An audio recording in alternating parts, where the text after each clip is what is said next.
Good morning, everyone. Thank you so much for being here. My name is Nancy Compton. I'm with the League of Women Voters of Sacramento County, and we're happy to host this candidates forum for Sacramento City Council District 5. The League of Women Voters is a political organization that does not support or oppose candidates or political parties. However, we do study issues and public policy, and we do voter registration, voter education, and that's what we're doing today, is voter services. So we're happy to be here. We have 2 out of the 3 candidates for Sacramento City Council District 5, and we will be asking them a series of questions that have been submitted by the community. The candidates will actually have a minute and a half to provide an opening statement, and then we will proceed with the questions. At the end, they will have another minute and a half as a closing statement, and then I will give a little wrap-up, and this will be a 30-minute segment. So again, thank you very much for being here. So I will introduce the candidates. On my right, we have Jay Schneer, and on my left, Teresa Lecluse, both candidates for District 5. Tamika. I am so sorry. Tamika Lecluse. I knew that. I think I should put my glasses on. We'll do that. Okay. I will ask the questions now, and we are going to start with Jay Schneer. And the first question is, what are the most effective long-term strategies the city can use to invest in neighborhoods like Oak Park, Valley High, and Meadowview? Neighborhoods where residents argue they have been overshadowed by investment in downtown and midtown. So let me just ask, were we going to do an opening statement before the first question?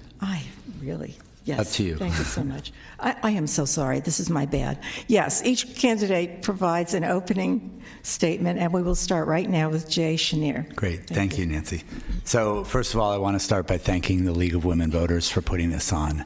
It's incredibly important that all Sacramentans get engaged in all of our election processes. It's an example that we should set not only for ourselves, but for the young people that follow us. Engagement is key to our democracy, and we know that we need that these days more than ever. So I have been the city council person for District 5 for about 7.5 years now. We have 20 neighborhoods that we represent. It's a very diverse set of neighborhoods. And I am running because I want to continue the work in some very, very important areas. I've lived in Sacramento for close to 40 years, and I think this is a very pivotal time for the city as we continue to move forward. Economic development is key. We need to expand what we're doing. We need to expand our economy so that over time we have a larger tax base and we can provide the services that people need and want in our very important city.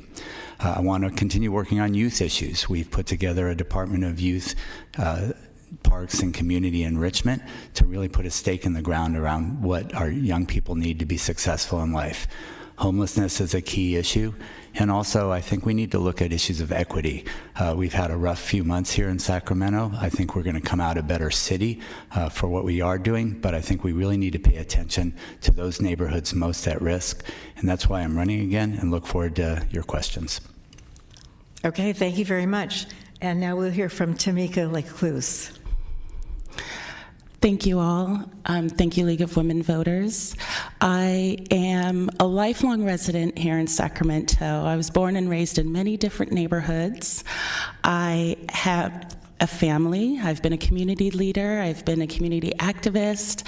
And I've also been blessed with having wonderful neighbors and community members support me. I'm running for city council because I want to be a voice for our communities first. We have seen a lot of development and growth in downtown, which is great, but I believe the people in our communities and our neighborhoods are the heartbeat of Sacramento. And if we don't take care of our heartbeat, then the rest can't flourish.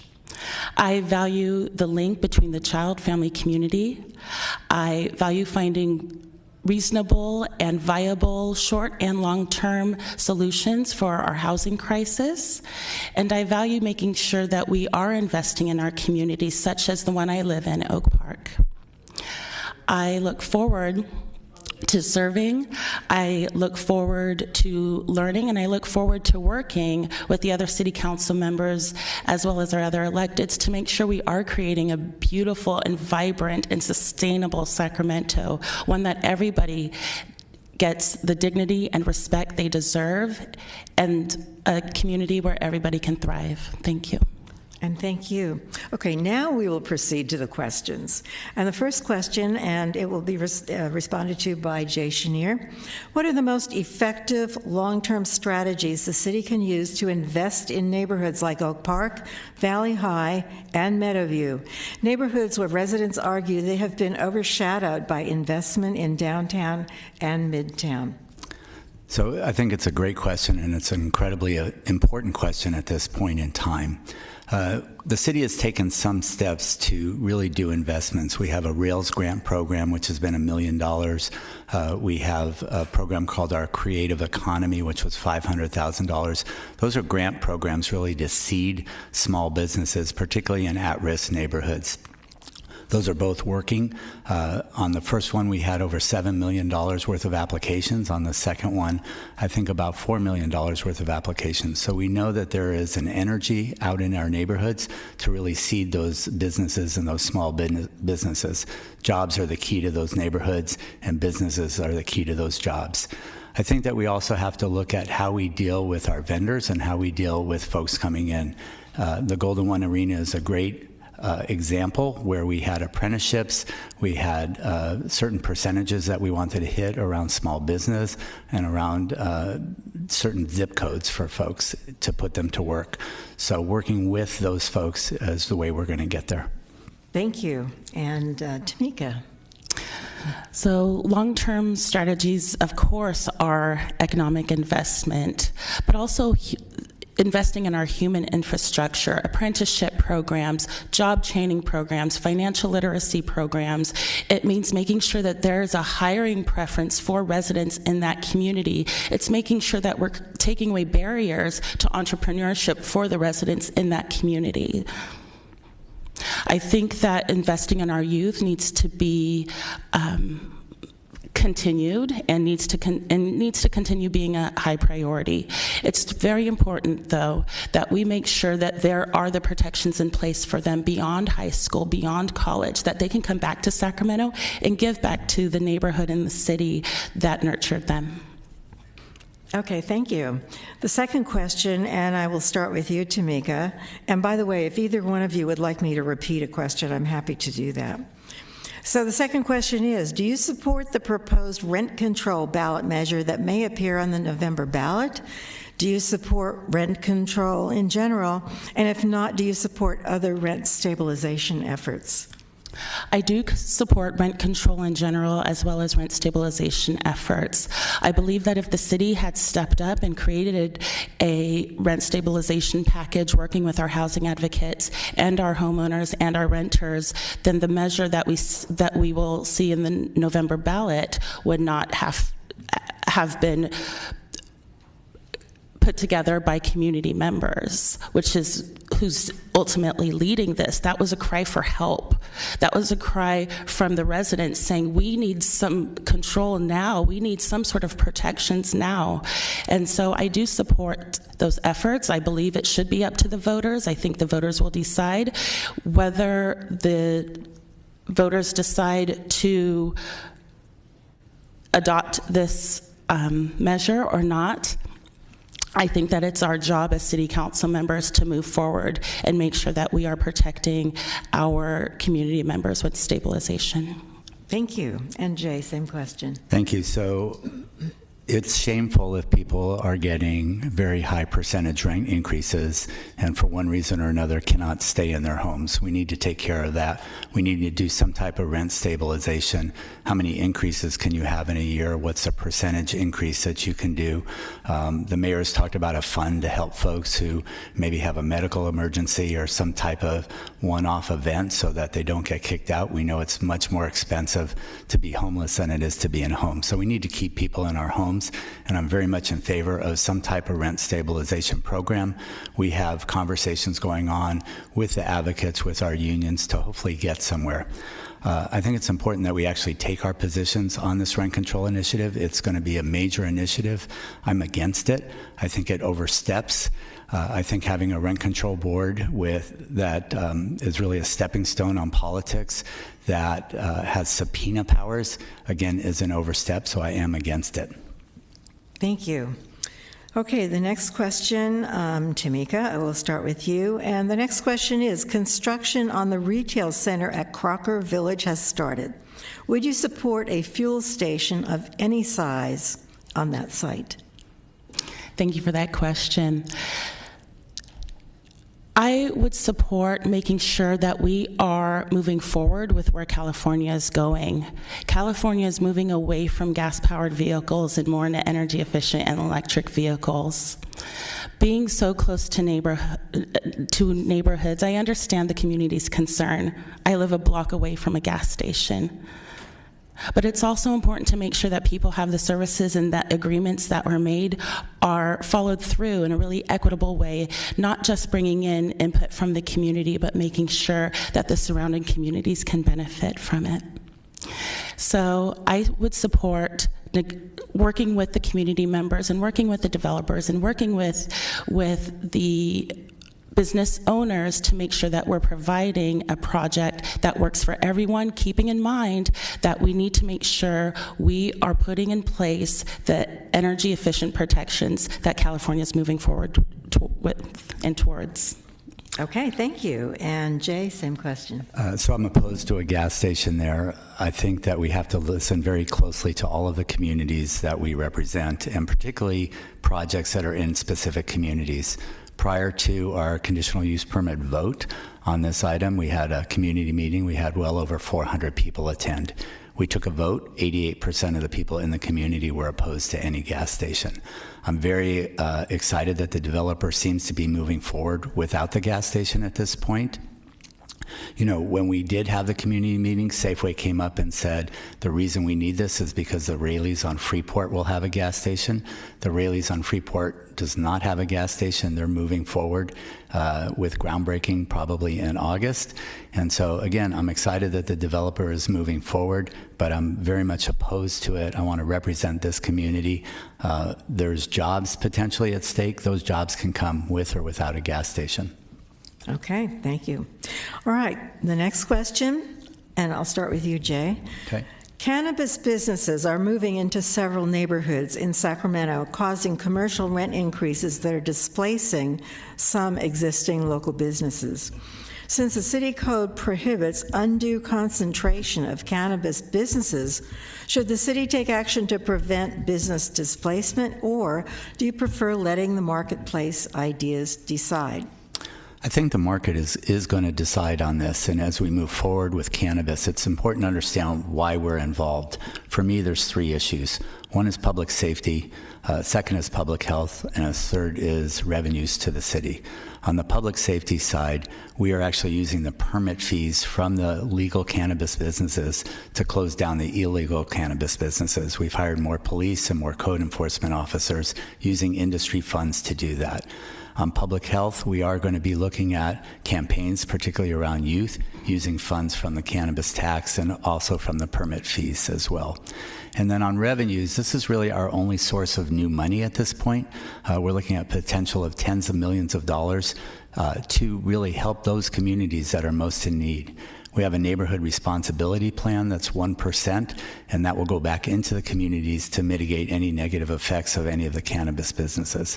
So I want to continue moving forward with it. This business is there, whether it's legal or not. Let's make it all legal and regulate it. Okay, thank you. And Tamika, same question. Well, I believe that we've seen what happens when we don't have protections in place. There is displacement. There's displacement of communities. There's displacement of businesses. I believe that we should have those protections in place now before it's too late. I think that it's admirable to use these funds towards the services that Sacramento needs, youth services, hopefully housing services, homeless services. But I think it's also very important to think long term. We want to keep our small businesses. Not everybody is going to go into the cannabis industry. We have to make sure that there are places and spaces for other industries to work cohesively in our neighborhoods, in our communities, and in Sacramento. I think the undue concentration of permits in certain areas is a clear sign that we need to put protections in now before it's too late. Okay, thank you. The next question, and I will start with you, Tamika, on this one. And this question is, would you vote in council for what you believe is best, even though you know residents are of the opposite opinion? I'm powered by my community, and I always have been. There are times when issues have come up, maybe changes in ordinances or proposals have come up that I personally felt we should go one way, but my community very vocally and very honestly said we need to go a different way. And it's important, I believe, for council members to put those personal opinions aside and truly listen to their communities. And District 5 is not just one community. We have over 20 different communities that we are designed and we are elected to serve. So it's making sure that we are listening to all community members and taking away barriers for us to communicate with our constituents and with our neighborhoods to make sure we are truly serving our residents and serving our people. That's who we're elected to serve. Thank you. And Jay, same question. So I think that's a really great question, because I think being on the city council, being in any elective office, is really a balancing act continuously between competing interests. And what I have always tried to do is get folks around a table and find a win-win situation. It's not always possible, but I think I've been very successful over time in doing that with many, many issues. Cannabis is one. We actually, I will tell you, just met with the Power In Alliance to try to find a solution around overconcentration or undue concentration within that area. And we found a solution that works both for the industry, works for the alliance, and I think works for the city.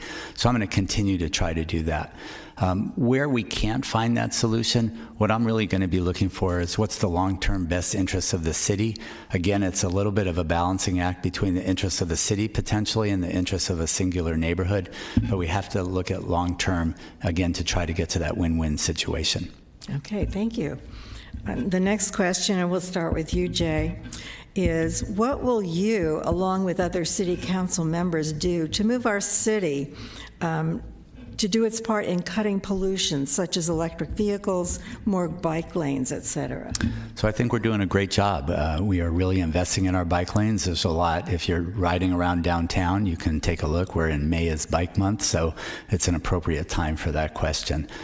We're also working very closely with Electrify America, $44 million coming to Sacramento to really do better on electrification and looking at where we can put electric buses or electric commuters on that. We are looking at Franklin Boulevard, for example, where we don't have regional transit, and trying to get a shuttle bus on Franklin Boulevard that will be electric. We're looking at from UC Davis to the UC Davis Med Center, how can we get an electric vehicle that runs back and forth there as well. So we are looking at those solutions. We're looking over the horizon, trying to work with our partners at Regional Transit, at Sacramento Area Council of Governments, where I'm the chair this year, and other organizations, the Air Quality District, to make sure that we're all on the same page with the same goals, making this happen. Okay, thank you. And Tamika? So for Sacramento, I think mobility is key. There are many residents who are actually traveling outside of the city to go to their employment or to their office or to their business. We need to keep people able to move within Sacramento in very equitable ways. Yes, electric buses. Yes, partnering with organizations and companies that will help our city move forward into being a true green city. But I also think it's important that we protect our trees. We protect our canopy. We are still the city of trees. And I believe that there are multiple ways, whether it's working with TerraPass and offsetting our carbon emissions, making sure we're planting more trees as they are being cut down, and looking at ways to make sure that we are opening up mobility, better public transit, more bike lanes, yes, protected bike lanes, sidewalks. That's where we need to move forward. Thank you. Okay, the next question, and we will start with you, Tamika, is homelessness an issue because the city failed to enforce laws on vagrancy? Homelessness is an issue because we don't have enough housing. Homelessness is an issue because we have seen an influx of people coming in, and when we had a vacancy rate of 6%, we weren't getting those people housed. Now we have more folks that are coming in from other areas into Sacramento, and with a 2% vacancy rate, it's almost impossible to get as many people housed as we need to. We need to create more housing, but also while we don't have housing, we need to think of innovative solutions. Oakland has two tough shed cities now under their freeways, and they're not on the outskirts of the city, they're right in the city. That means that people do have access to transit. It means they do have access to food. And I also believe that when we empower our communities and find ways to not punish people for being homeless, but help lift them up out of homelessness wherever they are, then we can truly see a huge difference in our houseless population. Thank you. And Jay, same question. I think there are multiple sources of homelessness. You can't just point to one issue. It's the recession that we went through. It's the weather. It's people losing their jobs for various types of reasons. It's the health market where you can have one catastrophe and that puts you out of your home because you can't afford it. What I think is important right now is that the city is being very proactive, probably doing more than any city in the state of California other than Los Angeles around attacking the issue of homelessness. We're working in partnership with our county. We have 1,755 housing vouchers that we've redesignated as a priority for homelessness. We have a $64 million state and federal grant, whole person care, to do aggressive case management. With the county, we have $44 million for mental health and substance abuse services. We have an RFI, a request for information, out for 1,000 tiny homes. We have a day work program going on, and we stood up a shelter in the north area that's served over 300 people thus far. So I feel like we're on the right track. It's a matter of resources at this point. Okay, thank you. Okay, and I will start the next question with you, Jay, and it is, how can the city declare that there's a drought and regulate water use and then approve cannabis farms, new homes, and businesses? Sure. So the cannabis farms is a percentage. Well, we don't have farms. We have indoor grows up to 22,000 square feet, which is state law. Many of those grows are very, very advanced technologically. They're using very little amounts of water compared to others and what else is going on here. So I don't know that that is going to make a difference or a significant difference in our overall cannabis use. In our overall water use. I do think that the city has taken a lot of steps around water conservation. We continue to exceed all of the goals that we set for water conservation. Folks in Sacramento have stepped up with or without the water meters. I think once water meters are fully installed around the city, people will actually cut use more because you can be accountable for your own use. You can actually see how much you're using on a day-to-day basis and regulate your own use for that. So again, I think Sacramento is on the right track and will continue to work towards the goals of continued conservation. Thank you. And Tamika, same question. Well, I think that's an excellent question, and I think that's a real question. And again, it goes back to that we need to think about these things ahead of time, especially when we are allowing an influx of permits being approved in certain districts. And so, yes, we need to take a look at how much water usage is being used during in these cultivation centers, but also I think there's ways that we can explore how to perhaps recycle waters and use non-toxic chemicals when in your cultivation business. But I think that really it's not just with cultivation. Water conservation needs to be citywide. It needs to be making sure that you're talking with your neighbors who are overwatering their lawn. It's making sure that we are holding our businesses accountable who are watering on the days that us as residents follow, and making sure that they're not overwatering and watering smart. Thank you. Okay, that concludes the questioning, and we will now hear concluding statements from each of the candidates, and we'll start with Jay Chenier. Thank you. And I'm sorry, what's the timing on this one? I apologize. A minute and a half. A minute Thank and you. a half. So thank you very much. Again, thank you to the League, and I also want to thank Tamika. I have great respect for anyone who would put themselves out here. Campaigning is hard. It takes a toll both on yourself, it takes a toll on your family, but it's an important public service piece that we're all doing. So I want to say thank you to both of you for this. Again, I've represented my neighborhoods for 7.5 years. I want to run on my record. Not everyone will agree with every decision I've made, but I think if you look at it, there are tangible results that I've produced in every neighborhood that I represent. If we look at Southland Park, it's the Del Rio Trail. If you look at Oak Park, it's the $17 million worth of goods and services that I've brought, most of which I've raised privately to bring. I just left this morning a basketball tournament that we're supporting at Sacramento High School. We have 120 young people from 5 schools that we've raised the money. We have a full day tournament going on. If you look at Curtis Park, it's standing up for what folks really want in the Curtis Park Village development. I can point to things across every neighborhood that I've represented where I have listened to the neighborhood, responded to what they want. We ask them to give us their 1 or 2 priorities every year, and then that's what we work on with them. That in addition to the hundreds of calls we all get about parking, speeding, things like that. I enjoy being on the council. I think I have something to add. This is, again, a pivotal time in the history of Sacramento. I think we need the experience and the relationships that I have, and I look forward to serving for another 4 years. Thank you very much. And we will hear from Tamika Lecluse. Well, thank you, and thank you both. Thank you, Jay, for your kind words. Thank you. So it's time for a new Sacramento. It's time for new perspective. It's time for new experiences. There has been a lot of growth in our city, but I also think there have been some shortcomings. I think there have been votes that I would not have agreed with, and I think have put us in the place where we are today, where we have fewer family-owned businesses, where parking is astronomically high and challenging. We have an arena that voters had asked not to pay for through subsidies. I think that when we are talking about the Sacramento we want to be a Sacramento that's for everybody. And that is my goal. That is my mission, and that is my purpose. It should not always fall on the backs of community members. It needs to be a Sacramento where everybody is lifting up the city into its greatness.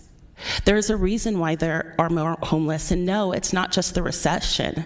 It's policies that are put in place that are not protecting people. It is time for us to take a look inside ourselves, look at our communities, look at our representation, and make sure that we're providing equity for neighbors, for genders, and for different racial and socioeconomic backgrounds. It's time. Thank you very much, and thank you to our 2 candidates for District 5 City Council. It's time now for me to tell you a little bit about voting. Excuse me. There are big changes and new opportunities for voting in Sacramento County. We are proud to be a pilot for voters' choice, which means everybody has already been mailed a ballot, even those that typically do not vote by mail. So we have 3 choices this year. You can just fill in your ballot, and you could drop it in the mailbox, and you have voted. You can also go to a vote center or a drop box, and those locations are mentioned in the booklet that you received with your ballot. Excuse me. I've been asked a couple of questions about the ballots and the envelopes that were mailed out. One of them is, why are there little holes in the envelope? And the answer is because people with low vision can find those little holes, and that's where they sign their name. I've also been asked whether or not it takes 2 stamps. The answer is yes, you need to put 2 stamps in. But if you forget, the Office of Voter Registration will cover you. You will not lose your vote. So thank you for being here this morning. We've enjoyed seeing all of you and in sharing this lovely morning with you. Thank you for participating in our democracy.